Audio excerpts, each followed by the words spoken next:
Ladies and gentlemen, the show just got that much better because on the Rothman Orthopaedics guest line with us right now, the amazing Devan Kaney. Devan, what's happening? Mark, you're too kind.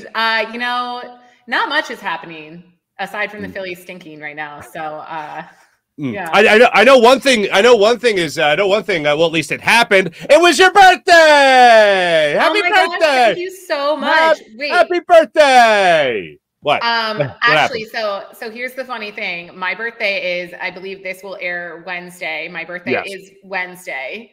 But when you have a Wednesday birthday, that's kind of sandwiched between Memorial Day weekend and then another weekend is people just want to celebrate it all the time. So I regretted posting. I posted a cake that my friends got me over the weekend at the shore that said happy birthday. And I tried to caption it like, never too early to celebrate, but people still thought it was my actual birthday. So just know that it is just a week-long celebration, but my actual official birthday is June 1st. But thank you. Copy that. Was the cake your friends got you as nice as this digital cake I just put up on the screen? That's a cookie cake, and I love cookie cakes. So rank your cakes for me. Ice cream cake, cookie cake, regular cake. Okay. Cookie cake, regular cake, ice cream cake. I'm not an ice cream cake person. I'm an ice cream person. I love ice cream, but ice cream cake is not, it's not my jam. Okay, gotcha. I always asked for the ice cream cake. I was always an ice cream cake kid. I knew you were going to say that. Yeah, you know why? Because I'm efficient. Why am I going to have two things when I can have one? Get back to partying. I respect it. And look, let me say, the cake, if it's like a good cake, I'm giving them advertising right now, but Clay's Bakery it's kind of near Wayne on the main line. It's my spot every year. Got to get the chocolate cake with buttercream icing. Mwah, like really can't beat that. So like that one's definitely number one. But if it's like a basic grocery store cake, then cookie cake for sure. All right, this is so off topic, but I feel like we're about to help a lot of people. I don't like ladies. Okay. I don't know how ladies do it today with, that's just a funny sentence in and of itself. But I just like when it comes to birthdays, it's like anytime any female I know, like 30 and younger, it's like if I follow that person on Instagram, it's like the small little dash marks at the top of their stories with all the people wishing them a happy birthday. And I can't imagine the world of hell that must be brought down upon the person that doesn't wish that person a happy birthday, and then or does, but they don't get retweeted or re-Instagrammed or reposted in that whole thing because it's just a barrage of people wishing people happy birthday. I don't even celebrate my birthday, but then there's a barrage of people just peppering you with happy birthdays. I feel bad for you guys. Like all that attention that you got to make sure somebody else is giving you. First of all, you don't celebrate your birthday. We're going to have to unpack that one later. But yeah, no, it's a hard thing because I'm not a big Instagram story poster. And I don't know, back in the day, it used to be the Facebook wall. Like everyone would write on your Facebook wall. And I remember I'd like count and I even today, like even though I am a full-blown adult, I don't officially keep tabs, but like I will remember if a friend who like I would have wished a happy birthday to doesn't say happy birthday to me, whether it's on Instagram, Facebook, or like even just a text. And I will keep receipts of that. And then maybe I won't wish them a happy birthday on their birthday. But oh my God. But yeah, no, like, I'm not a big like, and then I feel bad not reposting the Instagram story because I'm like, well, they went out of their way to tag me in it, but I'm not a big story person. So it's always a really big conflict for me. So gotcha. Stay tuned tomorrow to see what my Instagram story looks like. Everybody check out Devan's story. Once again, happy birthday, Devan. So you and I, for the lovely people at Jacob Media, we had a great time doing the post-game show last year with our friend Derek Gunn, who has still yet to cook us barbecue or take us fishing, and I don't think ever going to happen. But the Eagles with OTAs going on and everything like that, you and I have always gone back and forth with Jalen Hurts in support. It's like you can compliment him, and then I'll pay a higher compliment, and you'll just be like, no, I'll compliment that compliment, and then you'll go top shelf. When it comes to Jalen Hurts, at this point, with all the weapons that are going to be around him this year, how confident are you, Devan Kaney, that he will take that step forward now as year 2 as the Eagles starting quarterback? 70% confident. Okay. 70%. Okay. I think this truly is all on him, which worries me. But Mark, as you mentioned, we always say that one of Jalen Hurts' greatest strengths is his mentality and, his mental toughness. It's like, I'm like, he's mentally tough. You're like, he's mentally on steroids. He's on steroids. And you're like, the strongest man in the world.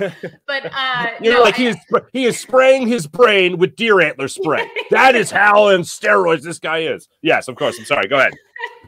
But no, I think he's doing the work necessary. First of all, thankfully now has most of the weapons that he needs offensively and defensively for the most part. He's apparently had been training with Tom Brady. He's been training with AJ Brown. He's been putting in the work, working with a quarterback coach. So I think as long as he gets his passing game, I don't want to say like 100% better, because I would be shocked if that happened, but even just like 50% better, maybe 50% more accurate, perfecting those deeper throws, then I think Jalen Hurts could have a good season. The thing that worries me is if he doesn't, we're back in the Philly quarterback controversy situation again. And I don't know if I can handle that. Mm-hmm. No, I'm with you. I'm with you. No, I'm with you. See, I embrace those moments.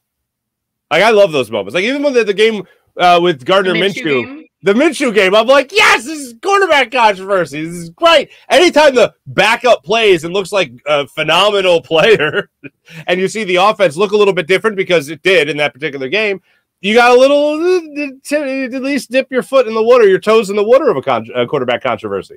I mean, look, in Philly, we love a backup quarterback. Nick Foles, Gardner Minshew. I remember the Minshew game was great because he came in, he stepped up, and he played well. But then you hear, he's going to Nick Sirianni asking to get the starting job. Nick Sirianni's like, nah, man, we're good.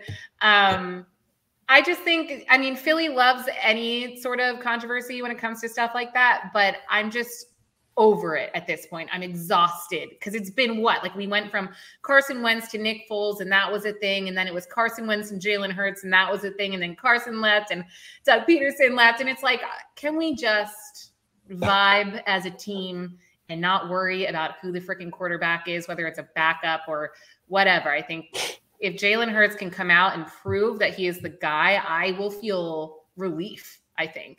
As will I. To do this dance again. Well, and on top of that, if he is the guy, then you have another 2 first-round picks next year to do whatever you damn well please. So think about how much better the team can get even in the next year, not just with proving a franchise quarterback, if that's what Jalen Hurts in fact does, but also adding 2 more first-round picks next year potentially. 100%. And also, if he doesn't work out, now we have, so I think for a lot of guys, like I know Russell Wilson was kind of in the mix. A few of the quarterbacks that we could have potentially gotten this offseason who wouldn't want to come to the Eagles before they had the talent that they've acquired, through signings and trades and the draft. So now I think they've built the team that would be attractive to established good quarterback who might be available next year. So whether it's drafting someone or signing someone, and I don't want to sound, like I'm just writing Jalen Hurts off, because I'm not. I do want him to succeed, but I'm glad that should he not, we do have some backup plans in place already. Devin, earlier in the interview, we talked about spraying his brain with deer antler spray. I don't think there's any other way that people could get the message that we're Jalen Hurts fans. Yeah, true. Now that's on an optimistic note. Speaking about Jalen Hurts and the Eagles and everything that we hope that they do in the upcoming season. On the more pessimistic note, the Sixers season ended as it has so many times without the Eastern Conference Finals, at least the Eastern Conference Finals. And then we see now the Warriors are getting set, of course, to take on the Boston Celtics. And let's see, the Bucks had a little bit of a process, and now they've passed the Sixers. The Celtics had a little bit of a process, and they've passed the Sixers many times throughout these playoffs. And of course, the Heat have advanced past the Sixers as well. So for me, I don't know what to do with this team at this point. But I know they're going to rely on James Harden next year. Where are you in this question for the offseason that is so popular right now in terms of, is it age for James Harden, or is it just a hamstring that needs to be healthy? What do you think it is that's keeping James Harden for not being MVP again by any means, but at least being the best version of himself? Hot take, I think it's mental. I think it's a mental thing. I think once he had in off season, which I don't know. I would have to go back and find the exact dates that he kind of started slipping and becoming, not MVP James Harden. And I feel like look at the way he played in his first 4 or 5 games with the Sixers. Sure. He was incredible. He was vintage Harden. And then we saw glimpses of that. Even in the playoffs, we saw glimpses of vintage Harden. So he has it in him, and that's why I don't think it's the hamstring. I think I remember the first game after he signed with us, he was playing incredibly. And then the first game where he just completely fell off and did absolutely nothing on the court was against his former team, the Brooklyn Nets. And that's why I think it's mental. I think and then ever since that Nets game, he was kind of hit or miss. It really, there was no rhyme or reason to it. So I think he gets in his own head about it. So maybe it's like talking to a sports psychologist. I do think conditioning is something too. I think, maybe go to the club a little bit less and work out a little bit more. I think that is a factor, which could also kind of classify as age. But I think for Harden, it's mental. And I'm not I want him to come back. I don't know if I want to give him a super max, but I do want him to come back. So I think for the most part, we are a better team with him. And if he just like Jalen Hurts, if he puts in the work to improve and get back to vintage Harden, I think he'll be okay on the Sixers. All right. Just regardless of what they get back, we'll address that in a second. How heartbroken would you be if Tyrese Maxey was no longer a Sixer next year? I am speechless, even just trying to think of what I would do. I'm sorry. I just ruined your birthday. Literally, my birthday. I might never watch the Sixers again if they trade Tyrese Maxey. Why would they ever do that? Do you think they're going to do that? No, I don't. But the name has been dangled out there because, as everyone says, if you're going to get something, you got to give up something. And the most valuable piece right now to the Sixers puzzle, because they're not trading Embiid, and Harden's locked up at $47 million and most likely going to sign again here in Philadelphia. I don't think for a supermax. I think they are going to get a bit of a discount with James Harden because I don't think he wants to go to another team, and I think he thinks he can win here. But we're talking about Tobias Harris, or we're talking about Matisse Thybulle. All right, those nobody's chomping at the bit to get either of those two players. They'd be chomping at the bit to get Tyrese Maxey. So that's why the name has at least been out there, especially when it comes to Zach LaVine, which I still don't think would happen. And let me make myself clear. I don't want Tyrese Maxey traded. And even for Bradley Beal, I wouldn't trade Tyrese Maxey. I would Tobias Harris. I would Matisse Thybulle, but I wouldn't trade Tyrese Maxey. Absolutely. Yeah, that's more along the lines of what I'm thinking. Yeah, go ahead. In my opinion, the two untouchable players are Joel Embiid and Tyrese Maxey. Even for Bradley Beal, no way. Tyrese Maxey saved the Sixers countless times this season, especially towards the end of the season in the playoffs. No, protect baby at all costs. And I will say I switched when we were trading, or there were rumors of us trading for Harden. I was very much definitely anti-trading Maxey, but also anti-trading Matisse. And I think I've changed my mind on the Matisse because he fell off at the end of the season. I don't know what happened. It was the second that they announced he couldn't travel to Canada, he just disappeared. I don't know. It was weird. So seems like a great person, but I would be okay trading him. Definitely Tobias Harris. Even though Tobias did play well in the Heat series and in the playoffs. Yeah, no, I hope he played well enough to warrant a better trade return. How sick is that? That's how I hope it plays out for him. Now, I want to get to something in particular about the Phillies, particularly something that happened at a Phillies game recently. Oh, no. But let's talk about the Phillies themselves for a second here. Oh, do we have to? I have been out on Joe Girardi for a while now, and I think really, as Dave Dombrowski can say anything at once. The bottom line is that Joe Girardi's option is not picked up. So that means right now he's in the final year of his deal. And at the time we tape this, the Phillies are just about to get underway with their second game against Gabe Kapler and the San Francisco Giants. And they're about to take the field. Thank you. Our workout regimen, I can throw my voice to sound like him. We're practically the same person. But when it comes to the current manager of the Phillies, Joe Girardi, do you think his days are just numbered, or do you think the Phillies are going to give him the rest of this year to try to turn things around? It's hard to say. I was actually thinking about this earlier today because that's obviously a big conversation in Philly at the moment, as is the conversation, just to go back to the Sixers for a second, about Doc Rivers, who sure. I feel like everyone thought even like he'd be gone by now, but didn't get the Lakers job. They said in the press conferences that Doc is staying, but they're similar in that they don't know how to close out games, and they're both just blaming. Like, I don't appreciate that. Neither of them have any accountability for being terrible coaches. But a hot take I have, and like I will try to explain this. I don't think Doc Rivers should be fired, but I do think Joe Girardi should be. Okay. I think because Doc Rivers has still at least brought these guys to the postseason. Right. And Joe Girardi's just kind of done nothing. He's taken this team to the dumpsters, season. Like, I had high hopes for the Phillies this season. They have a good roster, similar to the Sixers. They have most of the talent. So then it's on the coach to kind of capitalize on that. And Joe Girardi seems to be doing nothing with that.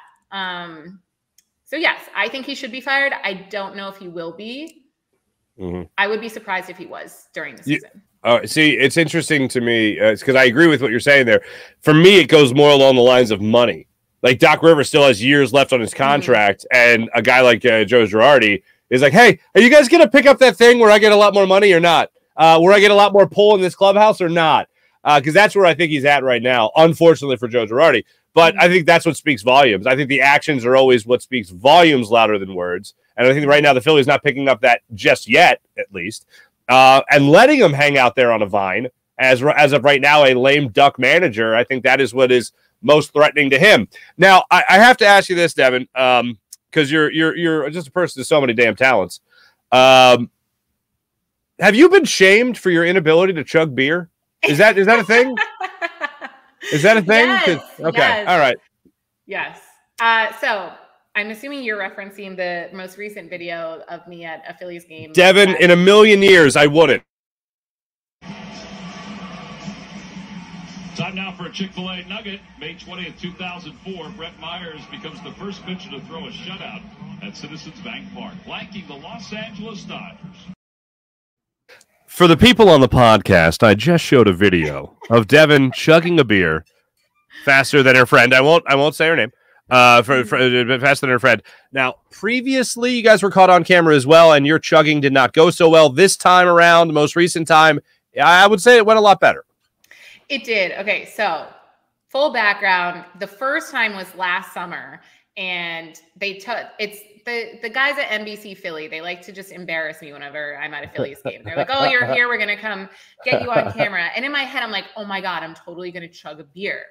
And it's funny because I literally do this for a living. Like, I'm on camera, on broadcast for a living. Oh, okay. All right. And the second Matt, the photographer, points to me and says that they're on, I panic. I'm just like, I don't know how to chug a beer. Oh my God, is this unprofessional? What do I do? So I end up doing this weird half chug thing. And last year it was like in a cup, so you could see the amount of beer in it.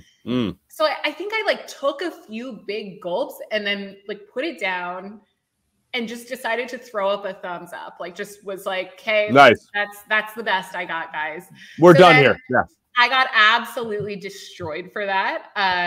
And needed redemption. And I knew I was going to the game a few weeks ago. And I texted the NBC guys and was like, guys, I'm back. I need redemption. Like, I'm going to have a beer ready to go. The only issue is, so I got a lot of questions about that. The most recent one asking if my beer was actually full. Yeah, and I was gonna ask. To be fair, it was half full. It was half full. I didn't know when they were coming to us. Had I known, I would have like gotten a full one, but we didn't know. So yes, it was half full. Am I the best chugger? No, I'm a work in progress. No one's perfect. Also, it was an IPA. So like, come on. Oh, damn. Yeah. Had I known, next time if I have more warning, I will like get a cup of like Coors Light or whatever and drink that. But like, yeah, it had half a can of IPA. So it was a rough one, but I did it. I recently, I don't know if this has happened to you recently, but I recently was iced. Oh no. Oh yeah. No. As you know, I love my espresso machine. I visit it multiple times throughout the day. But we had a little family party, and I went to make an espresso for people. And right there in my frother cup was a Smirnoff Ice. I was iced by my wife's younger cousin. And they had to get you too. Yeah, those bastards. Those bastards. And then they put one in the bathroom. Apparently they were just icing people all the live long day. And I was the first victim. But I honored the icing gods, and I'm a man of honor. And that too is difficult to chug, especially if it's a little cold. It's very hard to chug. It's also so sugary, but I'm glad that you actually followed through with it, because I have attempted to ice people many, many times, and I've had multiple people just straight up be like, "No, I'm not doing that." Yeah, that's illegal. Yeah. You can't do that. Yeah, I chugged one, and now I have diabetes. But anyway, so I was going to ask you one last thing here, because it's a totally selfish thing, and I told you before the interview, this is going to be a really selfish interview. I'm going to the Ted Lasso bar. That's the goal. My wife and I were leaving for London on Thursday, or is it Wednesday today, the time we air this. And I hope to go to the Ted Lasso bar. We hope to go to that town and have brunch, and then we're going up to where we're staying, which is only about a half hour north. Any advice for hitting? Is it packed, or is it crowded with tourists now? Is it am I doing the faux pas? I shouldn't be doing this? Am I going to be the ugly American? What's the deal with going over to the Ted Lasso bar? Okay, so when I was there back in March, and it was not crowded at all. So you should be good. It's not touristy. And we were talking before coming on here, Richmond is exactly as Ted Lasso portrays it in the show. Okay. It really is just a quaint little suburb of West London. The pub, there's some regular sitting outside. There are picnic benches outside where we sat, so it was a nice sunny day. Dogs everywhere. His dog was just chilling under the table, and he's like, "All right, I'm gonna go have a pint inside. You girls watch." I think the dog's name was Blue. You watch Blue, and we watched his dog for 2 hours while he went and drank Guinnesses inside. That's so amazing. It really is. Yeah, it's just a cute. I used the word lovely before, and you made fun of me, but it's a good word to describe it. Just a lovely little suburb. How else would you describe a nice London town other than lovely? I also highly recommend. We did. I don't know if there are official Ted Lasso tours, but my friend just somehow found a walking tour that you can Google. And we did, and it's a really quick, it's a mile walk, and it brings you to different locations where they film on top of that pub. Okay. And I highly recommend it. Okay. Done. Yeah. Just like that. Done. Devan Kaney, thank you for your advice. Thank you for your insight on everything. And most importantly, happy birthday. Thank you, Mark. I appreciate that. Have the best time in London. Thank you so much. Absolutely. And then we're going to Paris for 2 days. But whatever. Anyway, whatever. I wish you luck in your beer chugging adventures, and I'm sure you'll be chugging a few for your birthday as well. But Devan Kaney, make sure you guys follow her. Let me flash this up here on the screen as well. This is Devan Kaney's Twitter account, so make sure you guys follow her. Her Twitter handle's been on the show, been on the bottom of the screen the entire program. So make sure you follow Devan Kaney right there. Devan, great catching up as always. Enjoy the hell out of your birthday. Thanks for coming on the Farzy Show, joining us on the Rothman Orthopaedics guest line. Of course. Thanks, Mark. The great Devan Kaney, ladies and gentlemen.